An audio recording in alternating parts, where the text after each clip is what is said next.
महीने पहले मैंने एक वीडियो डाला था जिस पे मैंने बताया था कि क्यों हिंदुस्तानी हिंदू हमास, पैलेस्टाइन, हुती और ईरान का खिलाफत करते हैं और इजराइल और यहूदियों का समर्थन करते हैं उन दोनों के युद्ध के बीच में।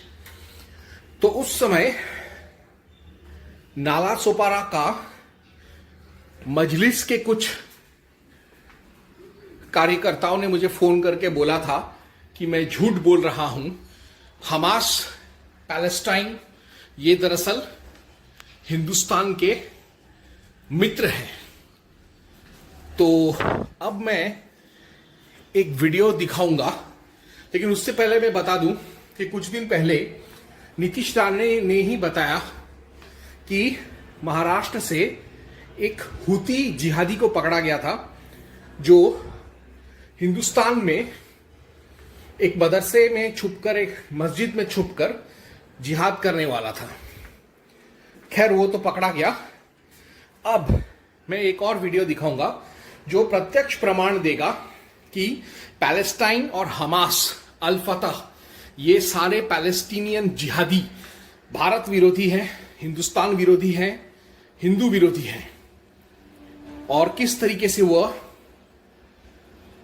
स्वयं खुद से और पाकिस्तान से मिलकर और पाकिस्तान के समर्थित जिहादी संगठनों से मिलकर हिंदुस्तान पर जिहाद करने का, खासतौर से जम्मू कश्मीर लद्दाख में गजवाए हिंद करने का वह लोग साजिश रच रहे हैं। और इसी से प्रमाणित हो जाता है कि क्यों हम हिंदुस्तानियों को, हिंदुओं को इजराइल का समर्थन करना चाहिए और हमास का विरोध। ओम हनुमते नमः। रावलाकोट में यौम यकजहती कश्मीर के मौके पर साबर शहीद स्टेडियम में एलेक्सा कॉन्फ्रेंस का इनेकाद किया गया। हमास रहनुमा समेत फलस्तीन के सफीरों ने शिरकत की। साबर शहीद स्टेडियम रावलाकोट में यौम यकजहती कश्मीर और तूफान एलेक्सा कॉन्फ्रेंस में हजारों अफराद की शिरकत। कॉन्फ्रेंस के मेहमान खुसूसी तर्जमान हमास डॉक्टर खालिद कुदूमी, जबकि सदारत अमीर जमीयत उलमा इस्लाम आज़ाद कश्मीर मौलाना सईद यूसुफ ने की। कॉन्फ्रेंस में फलस्तीन के सफीर डॉक्टर ज़हीर नाजी और बिलाल सत्तल ने भी खिताब किया। इस मौके पर साबर शहीद स्टेडियम में भारत और इसराइल मुखालिफ नारे गूंज उठे। हमास के तर्जमान डॉक्टर खालिद कुदूमी ने कहा कि फलस्तीनियों की तरह अहले कश्मीरियों के जज्बात बुलंद हैं। गजा ने दुश्मन को सबक सिखाया। अगर इरादा, ईमान और अकीदा है तो दुश्मन भी शिकस्त खाएगा, चाहे वो अमेरिका ही क्यों ना हो। कॉन्फ्रेंस में मौलाना सईद यूसुफ ने कहा कि पाकिस्तान के हुक्मरानों की गलती की वजह से कश्मीर काज को नुकसान पहुंचा है। फलस्तीनियों और कश्मीरियों पर जुल्म और बर्बरियत का बाजार अब ज्यादा देर तक नहीं चलेगा। शफीक अहमद, कश्मीर एक्सप्रेस डिजिटल, रावलाकोट, आजाद कश्मीर। पाकिस्तान आतंक को पालने और आश्रय देने से बाज नहीं आ रहा। इसका एक उदाहरण है पीओके में हमास के साथ साथ खतरनाक आतंकी संगठनों की एक बैठक। इस बैठक में कई दुर्दांत आतंकी शामिल हुए। सबसे गंभीर बात यह है कि इस बैठक में 7 अक्टूबर 2023 को हमास द्वारा इजराइल पर किए गए आतंकी हमले का समर्थन किया गया। देखिए हमारी यह एक्सक्लूसिव रिपोर्ट।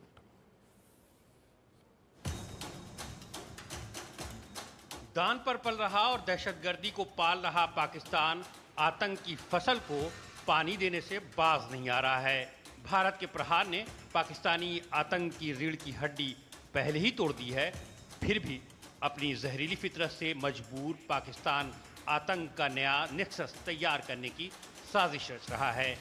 पीओके के रावलाकोट में बुधवार को आतंकियों का एक ऐसा ही जमावड़ा गाजा के नाम पर आयोजित किया गया। इसमें हमास का प्रतिनिधि नाजी जुहैर तो शामिल हुआ ही, साथ ही मसूद कश्मीरी, असगर खान कश्मीरी और तलहा अल सैफ जैसे दुर्दांत आतंकियों ने जिहाद के नाम पर जमकर जहर उगला।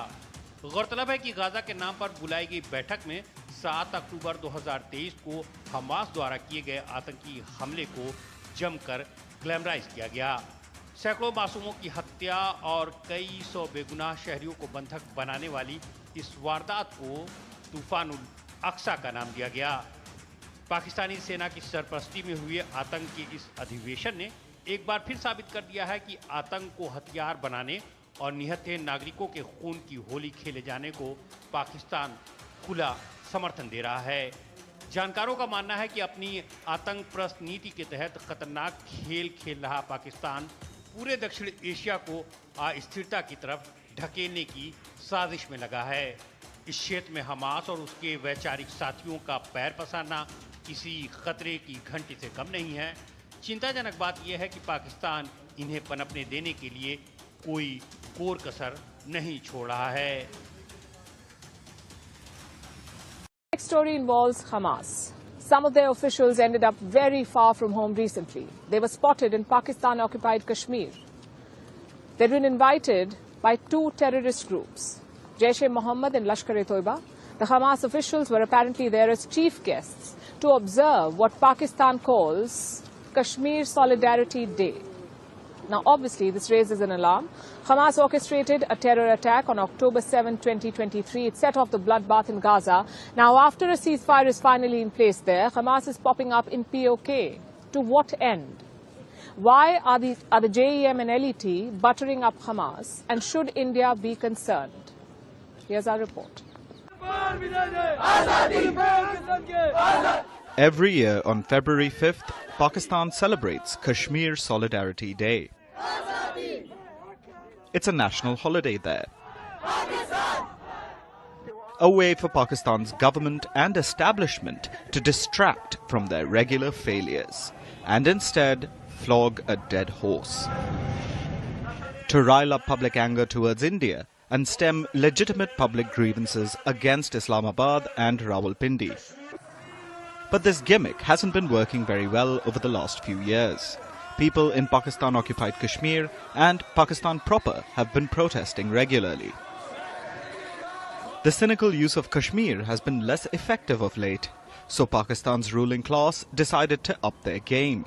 They decided to call in the cavalry, which apparently means a Hamas envoy based in Iran. Pakistan invited a Hamas official, Khalid al-Kadhimi, this year to be the chief guest at a Kashmir Solidarity Day event in POK. Al-Kadhimi was given a red carpet welcome. He met with mainstream Pakistani politicians like Fazlur Rahman, an MP and the chief of Pakistan's Jamaat-ul-Ulema-e-Islam party. After the mainstream welcome, the Hamas envoy caroused with far more cutthroat figures. On February 5th, Al-Kadhimi was seen surrounded by terrorists from the Jaish-e-Mohammed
Bangladeshi Rohingya मदरसे के ऊपर कहा है, क्या कहना चाहिए? देखिए, ऐसा है कि नंदुरबार जिले में अक्कलकुआ तालुके में एक बहुत बड़ी कार्रवाई हमारे महाराष्ट्र सरकार के माध्यम से हुई है, जहां वहां एक इलीगल तरीके से मदरसा चलाया जा रहा था। एक यमन का एक नागरिक वहां आके टेररिस्ट एक्टिविटीज प्लान कर रहा था। वो सबकी जांच हमारी महाराष्ट्र की पुलिस कर रही है। लेकिन पुलिस आई और जबरदस्ती इनको हिरासत में ले लिया गया। आप देख सकते हैं ये चुपचाप अपना जो इनकी बात जो रख रहे थे मीडिया के सामने, ना कोई नारेबाजी कर रहे थे, ना कोई हो हल, लेकिन पुलिस